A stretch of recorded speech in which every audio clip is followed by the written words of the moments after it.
কবরস্থানে যাবেন, যাইয়া সর্বপ্রথম কবর জিয়ারতের দোয়া পড়বেন না, প্রথমে কিছুক্ষণ কবরের দিকে তাকাই থাকবেন, তাকাই নিজের মনের তশকিল করবেন, ও মন, আজকে তোর আব্বা, তোর মা, তোর ভাই, তোর বন্ধু, তোর ছেলে, তোর বিবি আজকে এই 3.5 হাত মাটির নিচে শুয়া রয়েছে।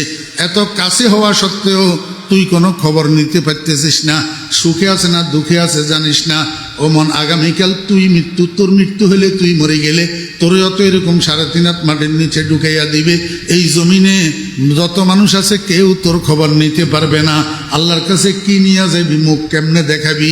মুখ খোদা কো হ্যায় দেখানা একদিন, মুখ খোদা কো হ্যায় দেখানা একদিন, কবর में होगा ठिकाना एक दिन, रूह रग रग से निकाली जाएगी, तू रूह रग रग से निकाली जाएगी, तुझ पे एक दिन खाक डाली जाएगी।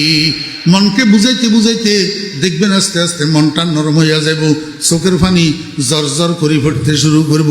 এইবার কবর জিয়ারতের দোয়া পড়েন, আসসালামু আলাইকা ইয়া আহলাল কুবুর, ইয়াগফিরুল্লাহু লানা ওয়া লাকুম ওয়া আনতুম সালাফুনা ওয়া নাহনু বিল আসর।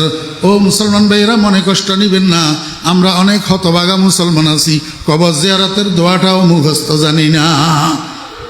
ওলামায়ে কেরামদের থেকে, ইমাম সাহেব হুজুরের থেকে, মুয়াজ্জিন সাহেব হুজুরের থেকে, মাদ্রাসার মুদাররিস ওলামায়ে কেরামের থেকে, মাদ্রাসার ছাত্রদের থেকে বাংলা উচ্চারণে লিখে নেবেন, লিখে এটারে মুখস্থ করবেন। আসসালামু আলাইকুম ইয়া আহলাল কুবুর, ইয়াগফিরুল্লাহু লানা ওয়া লাকুম ওয়া আনতুম সালাফুনা ওয়া নাহনু বিল আসর। আরেকটা আছে, এটা একটু শক্ত টাইপের, এটা ফাইতেন নয়, এটা সোজা আছে, এটারে মুখস্থ করে লইবেন।